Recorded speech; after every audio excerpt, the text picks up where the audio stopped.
Hi everyone, Happy New Year. It's Vesper. It's 2018 and I am 48 hours on tea. This video is part of a series of videos that I'm calling the Tea Files that I am using to document my feelings, experiences, changes, etc. while being on testosterone. And this video is actually the fourth video in that series of videos, but it's the first video where I'm actually on tea. The previous three were me talking about feelings leading up to starting tea. I will be compiling all the videos in this series into a playlist so that you can easily go back to see previous videos or go forward to see new videos in the event that you're watching this video months, years, whatever, after the fact. I will put the link to the playlist in the description of the video, but it will also be in the cards on this video, which should pop out somewhere around here that you can just click on and, yeah, navigate the playlist, see what's there. Check it out. So right now I'm starting out on 62.5 milligrams of Enarmon Depot testosterone, injectable testosterone, once every 2 weeks. Odd number 62.5 because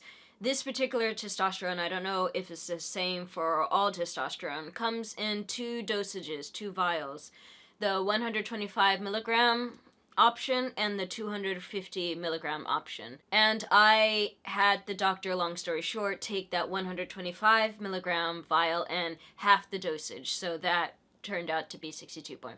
Going forward, I will post monthly update videos about, any changes that come about, my feelings, thoughts, whatever. But right now, 48 hours, there's not really anything that I could tell you, or rather, anything that I suspect might be going on already. I also suspect that I'm just imagining because it's only 48 hours.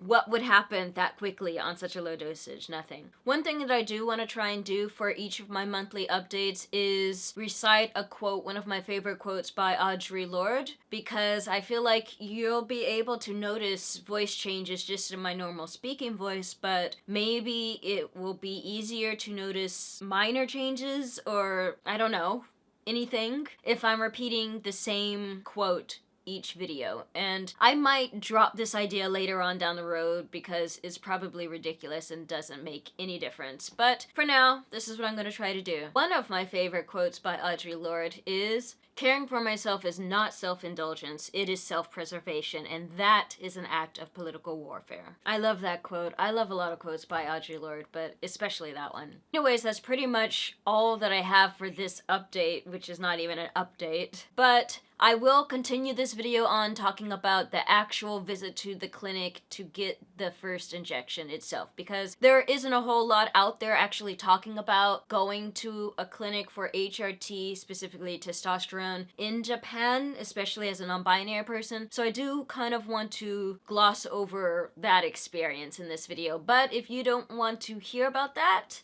then I guess you can stop watching here. I do want to keep this video short, and I have a tendency to be really long-winded and overanalyze and overprocess and overthink everything, so I'm just gonna tell you guys the facts and not so much my feelings about shit. You can probably tell my feelings from facial expressions.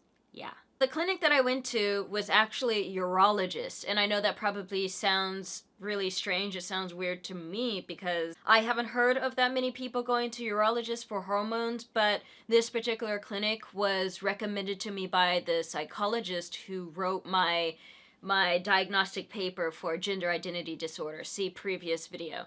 But anyways, that psychologist recommended this clinic, and it's near my workplace. So last Friday, January 12th, that's my tea day, I went to this clinic immediately after work. It was my first time there, so I filled out some paperwork, and shortly after filling out the paperwork, I was taken into a really, really microscopically small room with a nurse to answer literally 8 minutes of questions. And I know it's 8 minutes because, where is my phone? This.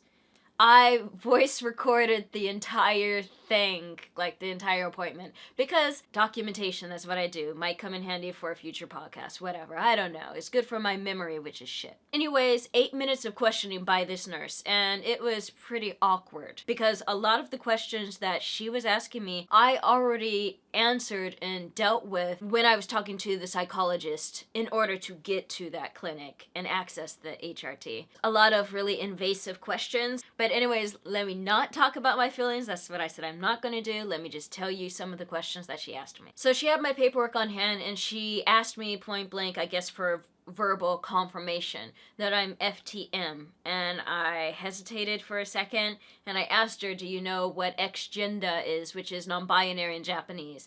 And she said yeah, and I said yeah, I'm FTX, because that's a common way of phrasing it in Japan. I told her I'm FTX, not FTM, and she paused for several very awkward seconds of silence and said, so can I put down that you're just generally FTM? Is that okay? And I'm like, okay, if that's going to be how this is going to be, I'm going to go with that because I just want a fucking injection. So I said, okay, FTM. And she apologized, but, okay, I'm going to inject some overthinking and some feels on this point specifically, because I feel like she is kind of like a filter. She acts as a filter for the doctor. Like, everyone, of course, sits down with her first and goes through this round of questioning maybe before you actually get into the chair with the doctor. And I can't help but wonder how many people who identify as X-gender, and maybe they even told her this is why she maybe is actually familiar with X-gender, I don't know, had them simplify that.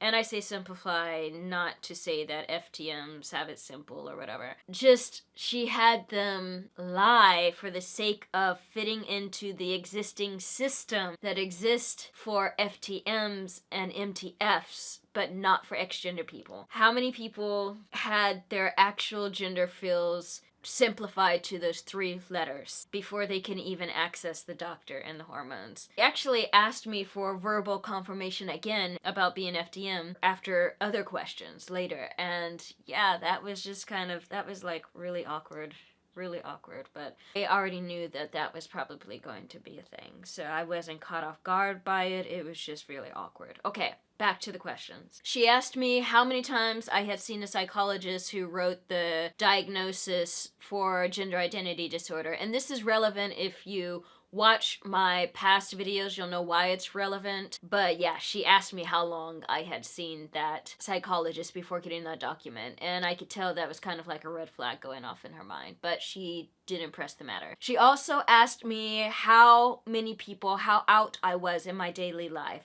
And I told her that I'm out to my family, I'm out to friends, I do YouTube, blah blah blah. And she asked me, are you out at work? And there I had to fudge the facts a bit because she obviously wanted me to be out at work. And I said, yeah, I'm out to some people and everyone call me Vesper.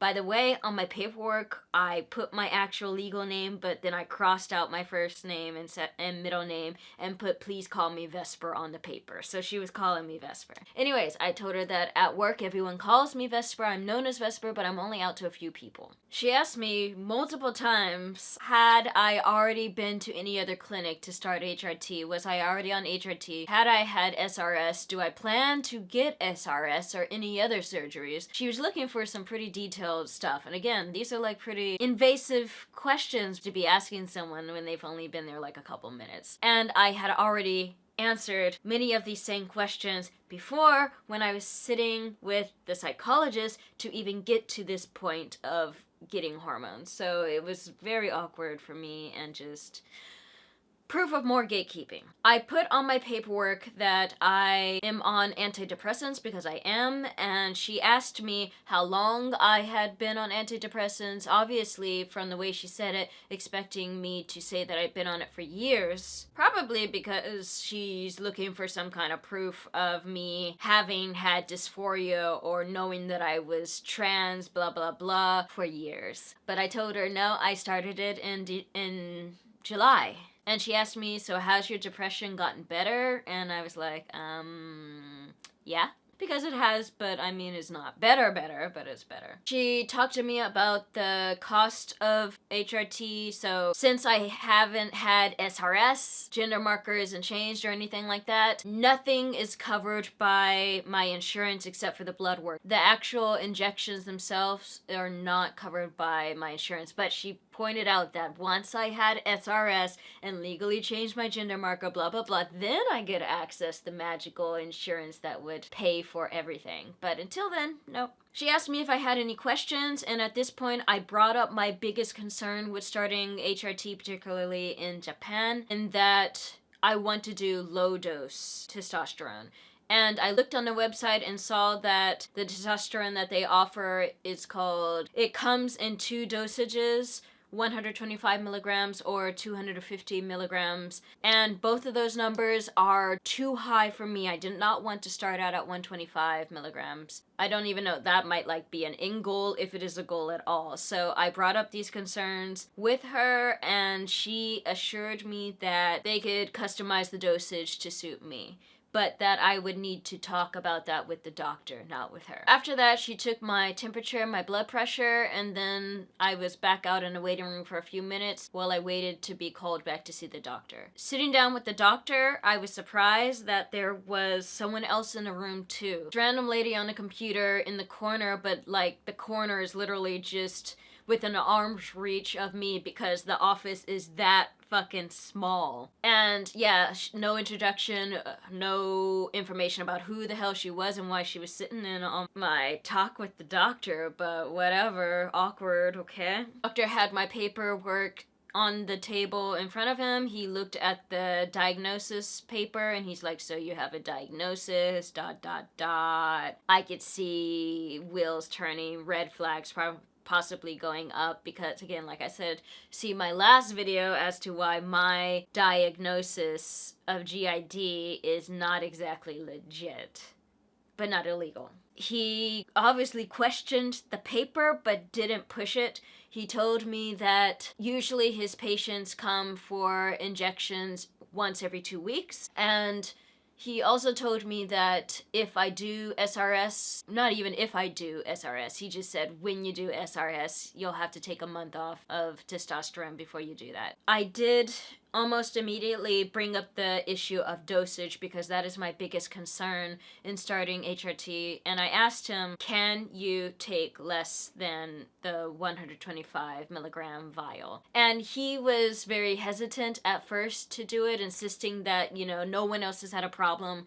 with starting out at that dosage, and maybe that's true, maybe it's not, I don't know. But actually, the nurse who I talked to before came into the room and chimed in saying that yes, I had voiced that concern with her, and again, he was trying to tell me that it was okay, but I did the one thing that I felt that I could do to get what I wanted. That is, I played the gaijin card, and if you don't live in Japan, you probably don't know what that means. Playing the gaijin card is something that a lot of foreigners do in Japan, and it's generally frowned upon among foreigners also, but playing the gaijin card is saying to a Japanese person, in my country, we do it this way, can you please do it this way like in my country? And I generally don't like doing this at all because reasons. I can make a different video about that. But I felt like that was my best chance at getting him to lower my dosage to where I want it to be. So I said, in America, people self-inject, which they do, and people can start out as low as 20 milligrams, 50 milligrams, 100 milligrams, and all of this is true. 3 of them in the office were like, what? Whoa, really? Because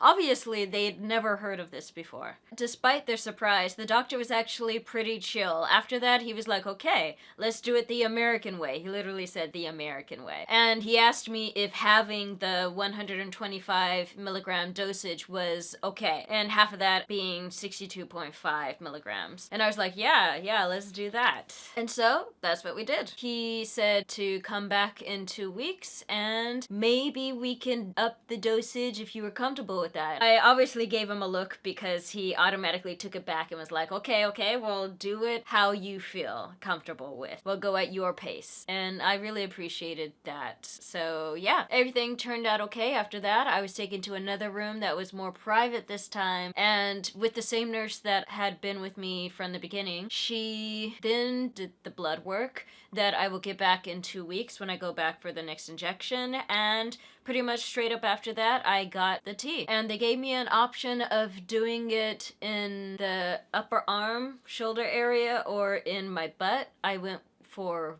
butt, and that's how I started T, I guess. It wasn't a bad experience overall, just very, very awkward at times. And overall it cost about 6,200 something yen, which I guess very, very roughly translated into American dollars is about $60. And that was for the blood work, the part of the blood work that my insurance didn't cover, and the testosterone itself. Although I don't know if they charged me for the half of the vial that I actually got injected or for the entire vial. I'm sure they probably charged me for the entire vial because, yeah, they can't reuse that. My experience of finally going to a clinic and getting tea. It wasn't the monster that I had built up in my mind that it would be, but that is probably because I went to this specific clinic, because I did go to other clinics that I haven't talked about on this channel. And yeah, Japan. But, yeah, it wasn't that bad. Very awkward, but not bad. And, yeah, I'm probably gonna stick with that clinic and that doctor because I know that they're at least chill and willing to work with me on things. But anyways, I'll be back again in about a month's time with another update to the T files. And I'll probably be back sooner than that with a normal video talking about whatever topic I feel like talking about at the time. But, again, thank you for watching, and Happy New Year! See you next time. Bye!